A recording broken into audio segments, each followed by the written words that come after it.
என்ன அப்படின்னா கட்டின மனைவிக்கு அழைப்புள்ள, இத்தனை வருடங்கள் வளர்த்த பிள்ளைகள் நம் சொந்த பிள்ளைகளுக்கு அழைப்புள்ள. அதுக்கு வேணா நான் சொல்ல விரும்பல, இந்த நாடும் நாட்டு மக்களும் நாசமாய் போகட்டும்.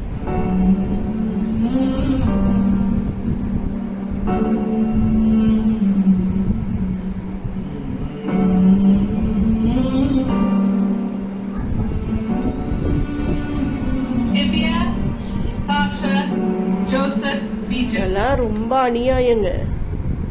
ஒரு குழந்தைங்களை பார்க்கவே வக்கில்லாத ஆளை கொண்டு வந்து சிஎம் உட்கார வச்சிருக்கீங்க.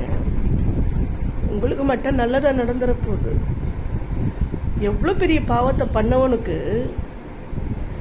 நீங்க எச்சக்கலை வேலை பார்த்துருக்கீங்கன்னா அதை விட ஒரு அசிங்கமான ஒரு மக்கள் மத்தியில நாங்களும் இருக்கோம்னு நினைக்கும் போது ரொம்ப அவமானமா இருக்கு.